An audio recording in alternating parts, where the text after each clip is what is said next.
Hello everyone, good evening, नमस्कार, सत श्री अकाल। मेरा नाम है डॉक्टर श्वेता तेहलान।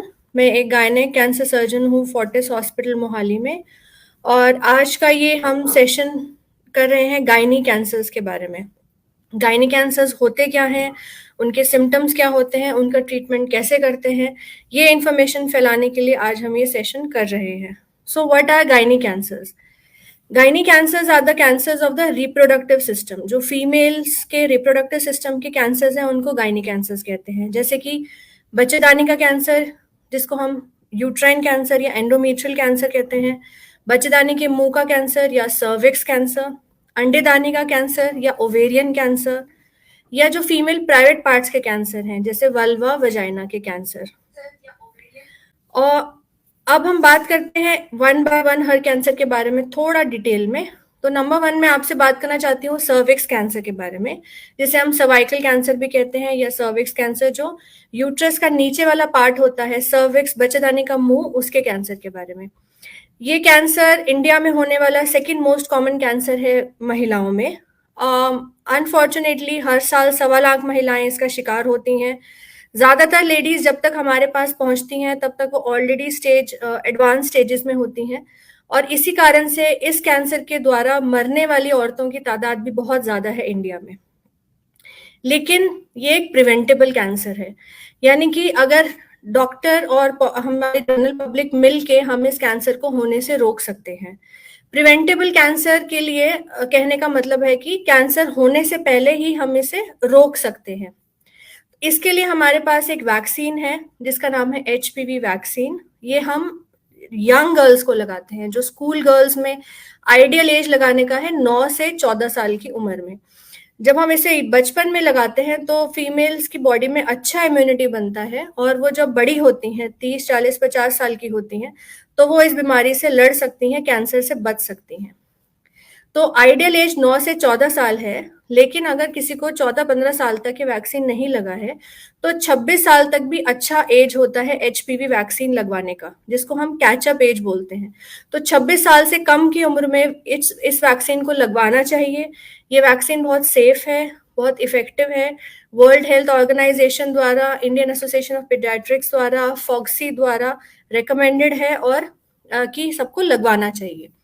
अगर 26 साल से ऊपर की हम महिलाओं की बात करें, बहुत सारे पेशेंट्स हमसे पूछते हैं कि हम 26 साल से ऊपर हैं, शादी हो चुका है, बच्चे हो चुके हैं, तो हमें वैक्सीन लगवाना चाहिए कि नहीं?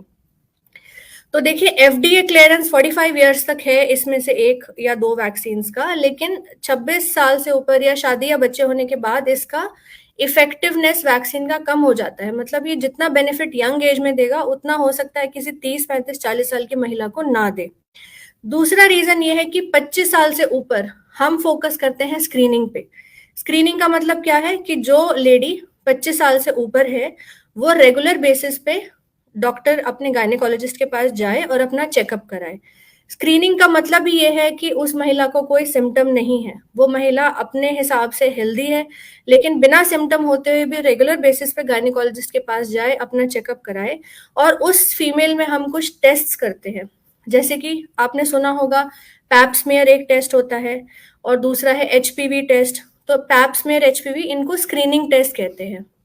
इसमें गायनेकोलॉजिस्ट क्या बच्चेदानी के मुंह से थोड़ा सैंपल लेता है ओपीडी में। ये बहुत पेनलेस प्रोसीजर है, ओपीडी प्रोसीजर है। इसमें कोई कट नहीं लगता, कोई बायोप्सी नहीं लिया जाता, सिर्फ पानी का सैंपल लिया जाता है, टेस्ट के लिए भेजा जाता है। उसके रिपोर्ट के अकॉर्डिंग हम पेशेंट को बताते हैं कि आप कंप्लीटली नॉर्मल हैं, आप 3 साल बाद, 2 साल बाद, 5 साल बाद आइए, डिपेंडिंग ऑन की क्या टेस्ट किया गया है। या फिर अगर उसमें कोई अबनॉर्मेलिटी आती है तो हम आगे पेशेंट का ट्रीटमेंट करते हैं। राइट, सो 25 साल से ऊपर हमारा फोकस है स्क्रीनिंग टेस्ट पे। अब कई महिलाओं को ये डाउट होता है कि हम चले तो जाएंगे गायनेकोलॉजिस्ट के पास, लेकिन अगर हमारा टेस्ट में कुछ अब नॉर्मल आ गया, पैप्स में एचपीवी टेस्ट पॉजिटिव आ गया, तो हम यानी कि हमें कैंसर है। तो इसमें डरने का बात नहीं है। कोई पैप्समेयर अब नॉर्मल आना या एचपीवी टेस्ट अब नॉर्मल आने का मतलब ये नहीं होता कि आपको कैंसर हो चुका है। इसका मतलब ये है कि आपको एचपीवी इन्फेक्शन है, जो कि कॉमन इन्फेक्शन है। हो सकता है कैंसर हो, लेकिन ज्यादा चांसेस हैं कि ना हो, तो घबराना नहीं है। जिस पेशेंट का एचपीवी टेस्ट या पैप्समेयर अब नॉर्मल आता है उसमें हम और फर्दर टेस्ट करते हैं, जिसका नाम होता है कॉल्पोस्कोपी या बायोप्सी। कई बार आप गायनेकोलॉजिस्ट से सुनेंगे कि हमें बच्चेदानी के मुंह से एक छोटा पीस लेना है, जिसको हम बायोप्सी कहते हैं। कॉल्पोस्कोपी का मतलब हमारे पास एक स्पेशल इंस्ट्रूमेंट होता है जिससे हम बच्चेदानी के मुंह को अच्छे से मैग्निफिकेशन में एग्जामिन करते हैं, देखते हैं कि सब ठीक है कि नहीं। तो ये भी एक स्मॉल प्रोसीजर है, इससे भी कोई डरने का बात नहीं है। It's a very small procedure, ज्यादा पेन नहीं होता है, छोटे थोड़े टाइम में हो जाता है, और हम छोटा पीस लेते हैं। ये पीस लेकर हम लेते हैं सर्वाइकल बायोप्सी, तो इससे हमें ये पता चलता है कि जो आपका पैप्समियर या एचपीवी टेस्ट प्रॉब्लम में आया है उसका क्या मतलब है। क्या आपको सिर्फ इन्फेक्शन है, या आप प्री कैंसर स्टेज में हैं, या आपको कैंसर का अर्ली स्टेज है। ठीक है, तो अगर सिर्फ इन्फेक्शन है तो कुछ नहीं करना है, आपके गायनेकोलॉजिस्ट आपको ट्रीटमेंट दे देंगे। अगर प्री कैंसर स्टेज है, प्री कैंसर स्टेज माने सेल्स कुछ अबनॉर्मल हैं बॉडी के अंदर लेकिन अभी कैंसर नहीं बना है, तो हमारे इतना ज्यादा स्क्रीनिंग टेस्ट के बारे में फैलाने का, सबको बताने का ये टारगेट है कि हम ज्यादा से ज्यादा महिलाओं को प्री कैंसर स्टेज में पकड़ सके। प्री कैंसर स्टेज माने कैंसर नहीं बना है, उससे पहले वाला स्टेज है, और इस स्टेज को हम कंप्लीटली महिलाओं को ठीक कर सकते हैं। बहुत सिंपल सर्जरीज होती हैं, लेस इन्वेजिव सर्जरीज होती हैं जिसमें हमें बच्चेदानी भी नहीं निकालनी पड़ती, जिसको बोलते हैं लीप प्रोसीजर या लेट्स प्रोसीजर या कोन बायोप्सीज, उससे, या फिर अब्लेशन थेरेपीज होती हैं, क्रायोथेरेपी, थर्मल अब्लेशन थेरेपीज। तो केस टू केस अलग अलग पेशेंट्स में हम अलग अलग चीजें एडवाइस करते हैं डिपेंडिंग ऑन कि उसका रिपोर्ट क्या है। बट प्री कैंसर स्टेज एक ऐसा स्टेज है जिसमें हम पेशेंट को अच्छे से ट्रीट कर सकते हैं, उसे कंप्लीटली क्योर भी कर सकते हैं। स्पेशली यंग लेडीज जो हैं, जिनको अभी बच्चों की रिक्वायरमेंट है, उनको अभी प्रेग्नेंट होना है, उन केसेस में भी हम ये ध्यान रखते हुए कि उनको प्रेग्नेंट होना है, हम यूट्रस को बचाते हुए प्री कैंसर स्टेज को हम ठीक कर सकते हैं। ठीक है, तीसरा अगर ऑप्शन ये आता है कि किसी का पैप्स मेरे एचपीवी अबनॉर्मल आया और उसको कैंसर डिटेक्ट हो गया, तो अकॉर्डिंगली हम वो ट्रीटमेंट करते हैं।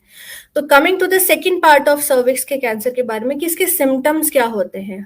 ऐसा अगर हम स्क्रीनिंग कोई नहीं करा रहा है, उसको ऑलरेडी सिम्टम आ गए, तो ऐसे क्या सिम्टम है जो हर महिला को पता होना चाहिए। ऐसा कोई सिम्टम है तो प्लीज अपने डॉक्टर के पास जाएं। तो नंबर 1 सिम्टम है पोस्ट कोइटल ब्लीडिंग, यानी अपने हस्बैंड या पार्टनर से इंटरकोर्स, सेक्सुअल इंटरकोर्स के बाद ब्लीडिंग होना। इंटरमेंस्ट्रुअल ब्लीडिंग, यानी 2 पीरियड्स के बीच में कोई स्पॉटिंग होना या ब्लीडिंग होना। किसी भी तरह के अबनॉर्मल पीरियड्स हो जाना, इरेगुलर पीरियड्स होना, हैवी पीरियड्स होना, अनप्रिडिक्टेबल पीरियड्स हो जाना, नीचे से गंदा पानी जाना, वजाइनल डिस्चार्ज जो बार बार ट्रीटमेंट ले रहे हैं, ठीक नहीं हो रहा है, फाउल स्मेलिंग डिस्चार्ज आना, और एडवांस केसेस में लैट्रिन बाथरूम की प्रॉब्लम शुरू हो जाती हैं। तो अगर ऐसे कोई सिम्टम किसी लेडी को है तो प्लीज अपने गायनेकोलॉजिस्ट के पास जल्दी से जल्दी जाइए और अपना आगे ट्रीटमेंट कराइए। सर्विक्स कैंसर अगर जल्दी स्टेज में डिटेक्ट होता है तो हम उनमें ऑपरेट करते हैं, सर्जरी करते हैं, जिसको रेडिकल हिस्टेक्टमी बोलते हैं। ये सिंपल प्रोसीजर नहीं है, ये कॉम्प्लेक्स रेडिकल सर्जरी होता है जो एक्सपीरियंस्ड गायनेक ऑन्कोलॉजिस्ट के पास ही होना चाहिए, क्योंकि it's a difficult procedure to do. And early stages में क्योर रेट, सर्वाइवल रेट्स बहुत अच्छे होते हैं, हम पेशेंट्स को ठीक कर पाते हैं और उनको एक अच्छा सर्वाइवल दे पाते हैं। अगर वहीं हमारे पास पेशेंट्स एडवांस स्टेजेस में आते हैं तो हम उन्हें ऑपरेट नहीं करते हैं और हम उनका ट्रीटमेंट कीमोथेरेपी और रेडियोथेरेपी द्वारा करते हैं। And like any other cancer, जितना जल्दी कैंसर पकड़ा जाएगा उतना बेटर उसका सर्वाइवल होगा। तो सिम्टम्स याद रखिए, उससे भी ज्यादा जरूरी अपनी यंग गर्ल्स का वैक्सीनेशन कराइए और 25 साल से ऊपर स्क्रीनिंग कराइए। Okay, coming on to the second gynaec cancer, second most gynaec cancer, common cancer is ovarian cancer, यानी अंडेदानी का कैंसर, जिसको हम ओवेरियन कैंसर बोलते हैं।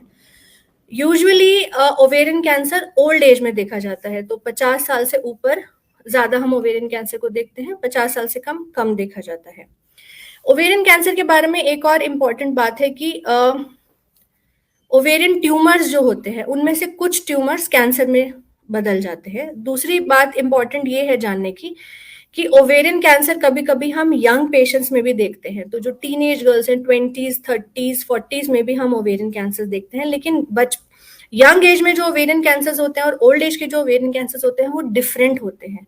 तो हिस्टोलॉजिकली, मॉलिक्यूलरली अभी बहुत बड़ा क्लासिफिकेशन है ओवेरियन कैंसर्स का, and there are many types of ovarian cancers.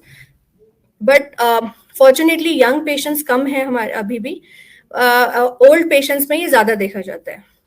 Ovarian cancers के सिम्टम्स क्या होते हैं, तो सिम्टम्स की बात करें तो यूजुअली ये अंदर अंदर फैलता जाता है। इसका जो most common type of ovarian cancer जो हमारा हाई ग्रेड सीरियस कैंसर है, ये यूजुअली अंदर फैलता है और यूजुअली एडवांस केसेस में पेशेंट आते हैं, लेकिन इसके सिम्टम्स जानना आपके लिए बहुत जरूरी है।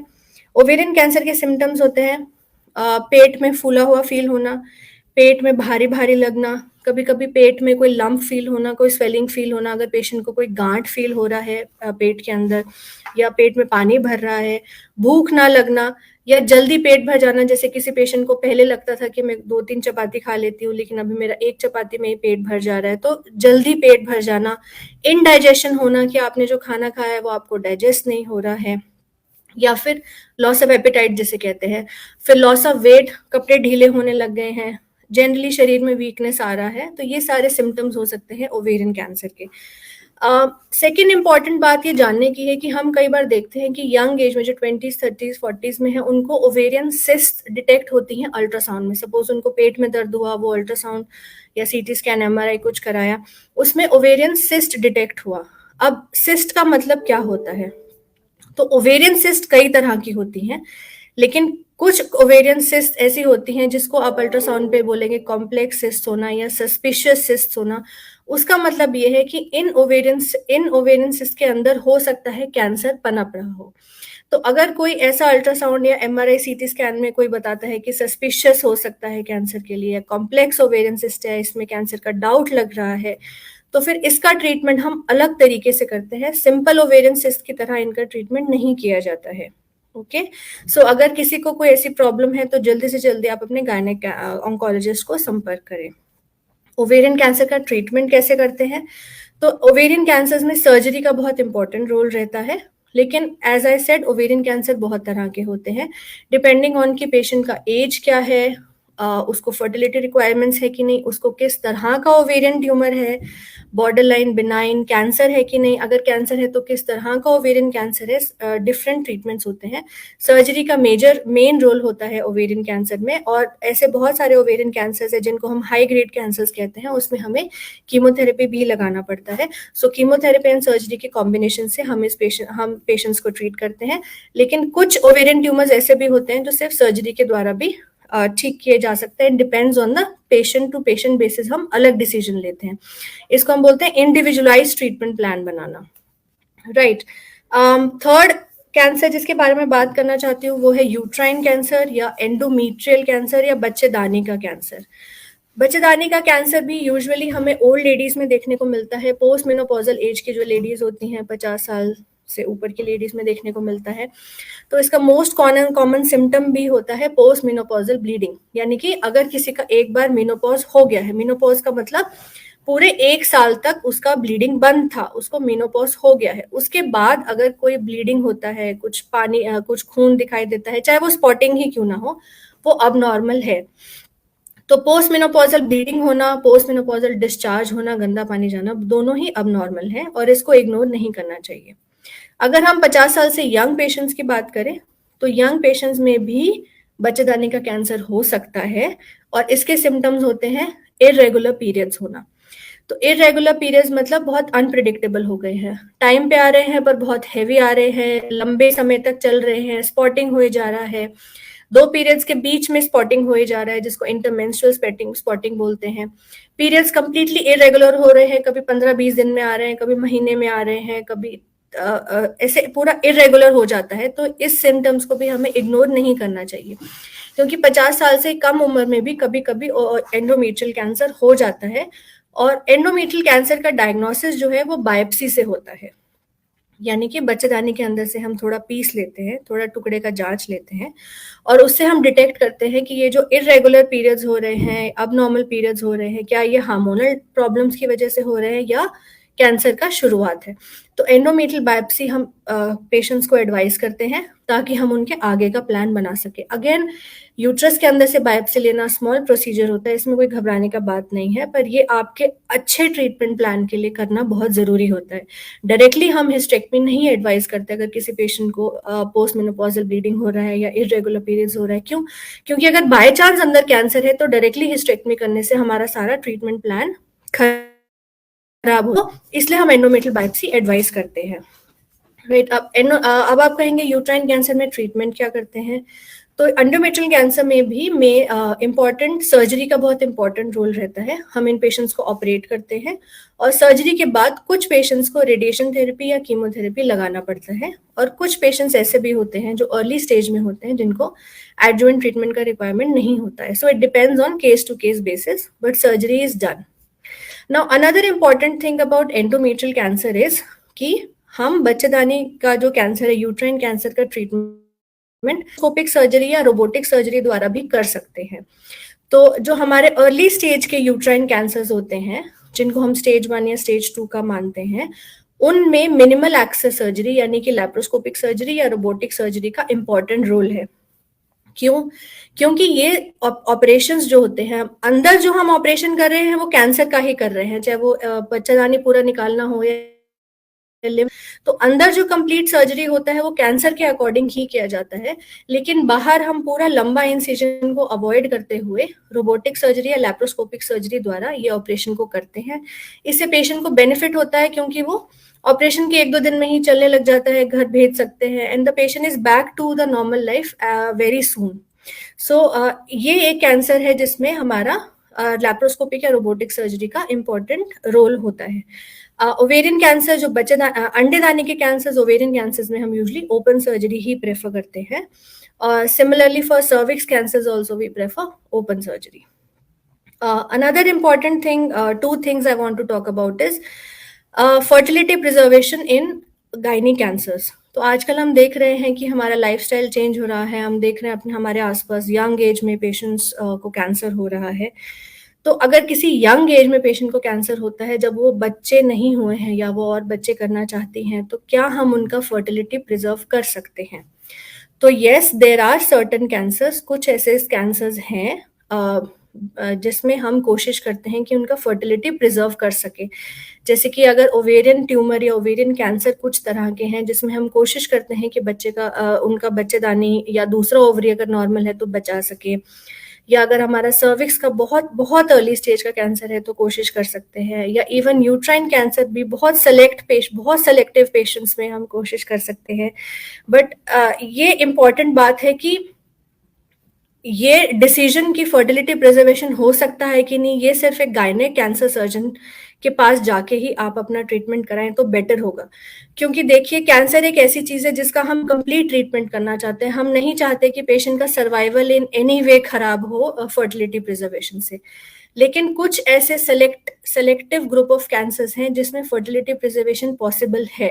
तो उसके लिए आप अपने गायनेक कैंसर सर्जन के पास जाइए, वो आपका डिटेल में चेकअप करेंगे, सीटी, एमआरआई, कुछ ब्लड टेस्ट होते हैं, ट्यूमर का डिटेल में जांच होता है कि किस तरह का कैंसर है, कौन सी तरह का कैंसर है, क्या इसमें फर्टिलिटी प्रिजर्वेशन पॉसिबल भी है कि नहीं है। This is a very important and difficult, and it should be made by some experienced gynaec cancer surgeon only. And lastly, I want to talk to you about hereditary cancers. So there are a lot of families जिसमें हम देखते हैं कि cancer incidents, जैसे 2 patients या 3 patients को cancer हो रहा है। हमारे पास कई पेशेंट्स आके पूछते हैं कि मेरी मम्मी को ब्रेस्ट कैंसर था, मेरी मौसी को ओवेरियन कैंसर था, या मेरी बुआ को यूट्राइन कैंसर था, मेरे मामा को कोलोन कैंसर था, क्या मुझे कैंसर का रिस्क है कि नहीं। तो जो हमारे यूट्राइन कैंसर्स हैं वो बहुत small percentages, around 3 to 5% hereditary हो सकते हैं। एंड जो हमारे ओवेरियन कैंसर हैं, जो हमारे अंडेदानी के कैंसर, ओवेरियन कैंसर, वो अप टू 10 to 15% हेरिडिटरी हो सकते हैं।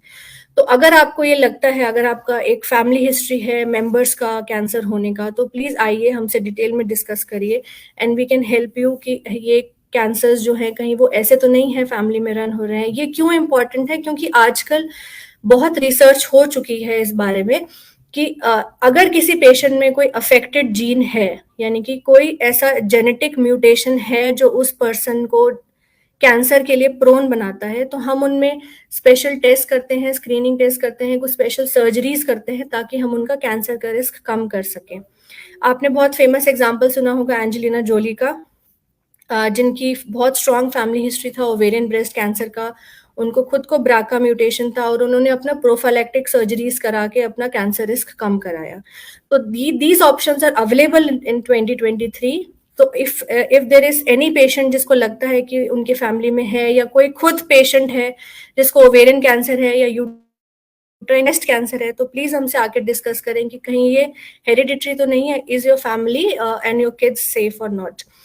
And lastly, I want to talk to you about ki why gynae cancer surgeon is a separate specialty now, because every female is different, every cancer is different, every patient is different, and we want to give very individualized treatment to every patient depending on कि आपका क्या age है, क्या family background है, क्या medical background है, आपके क्या रिक्वायरमेंट्स है फर्टिलिटी की, आपका ट्यूमर किस तरह का है, उसका ऑर्गन क्या है, स्टेज क्या है, हिस्टोलॉजी क्या है, मल्टीपल चीजें देखते हुए हम हर पेशेंट के लिए एक इंडिविजुअलाइज्ड प्लान बनाते हैं सर्जरी का. एंड हमारे पास फोर्टिस कैंसर इंस्टीट्यूट मोहाली में पूरा टीम है, हमारा पूरा ऑन्कोलॉजी टीम है, जिसमें आई एम अ गायने कैंसर सर्जन, हमारे पास मेडिकल ऑन्कोलॉजिस्ट हैं, रेडिएशन ऑन्कोलॉजिस्ट हैं, स्पेशल पैथोलॉजिस्ट हैं, स्पेशल रेडियोलॉजिस्ट है, जो हर पेशेंट का कंप्लीट डिस्कशन करके एक सन उस पेशेंट के लिए जो बेस्ट ट्रीटमेंट प्लान होगा वो उसको एडवाइस करते हैं, which is according to the world standard of care. So this is what I wanted to talk to you about. Thank you for your time. If there are any questions, I will be happy to answer.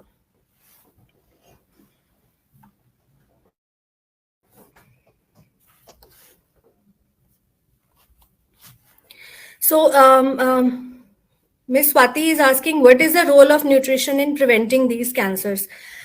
देखिए Swati ji, as such अगर हम nutrition की बात करें तो not just these cancers but any cancers, we know that role of nutrition is very important.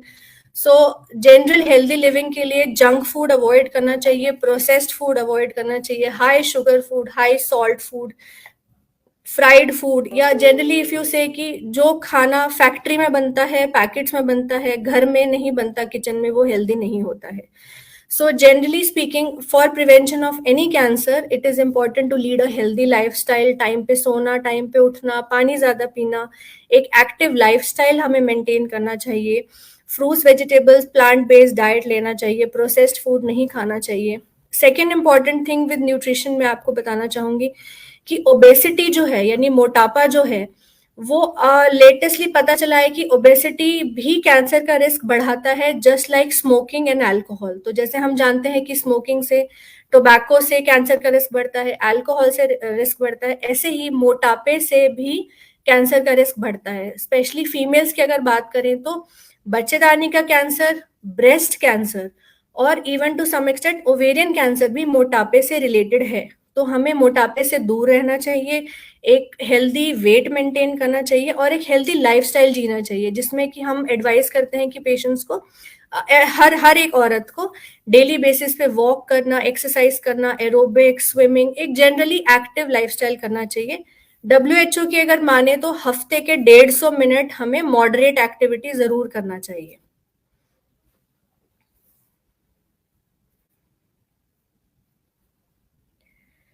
ऊफरेक्टमी क्यों करनी चाहिए? ऊफरेक्टमी का मतलब होता है, ऊफरेक्टमी का मतलब होता है अंडे दानी को निकाल देना, राइट? तो हम जनरली सबको ऐसा ऊफरेक्टमी क्यों एडवाइस नहीं करेंगे. आई एम नॉट श्योर इस क्वेश्चन का मतलब क्या है, बट जनरली क्योंकि मैं गायनी कैंसर्स में डील करती हूँ, अगर किसी को अंडेदानी का कैंसर होता है तो हमें उसमें ओवरी निकालना पड़ता है. आई एम नॉट श्योर आप क्या पूछना चाहते हैं.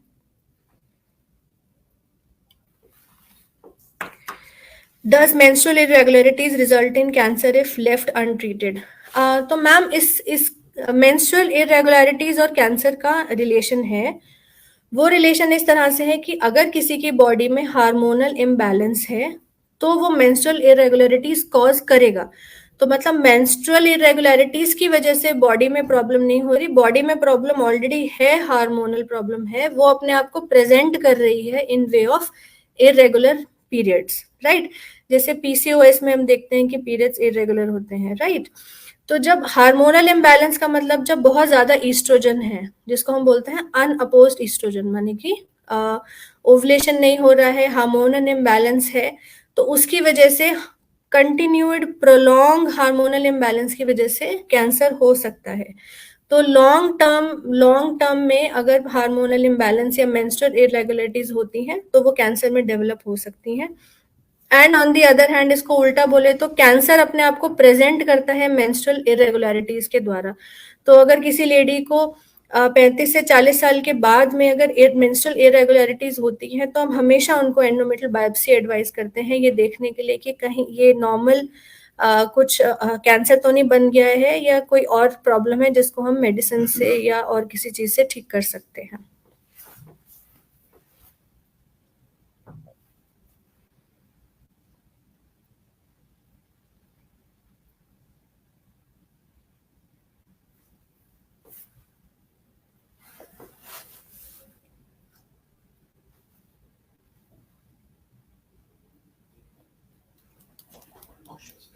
अगर और कोई क्वेश्चंस नहीं है तो we can stop the show now.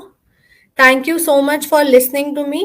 And अगर आपको ये नॉलेज अच्छा लगा तो प्लीज अपनी फैमिली वालों को भी फैलाइए, और अगर कोई प्रॉब्लम है तो we at Fortis cancer hospital Mohali are there to help you.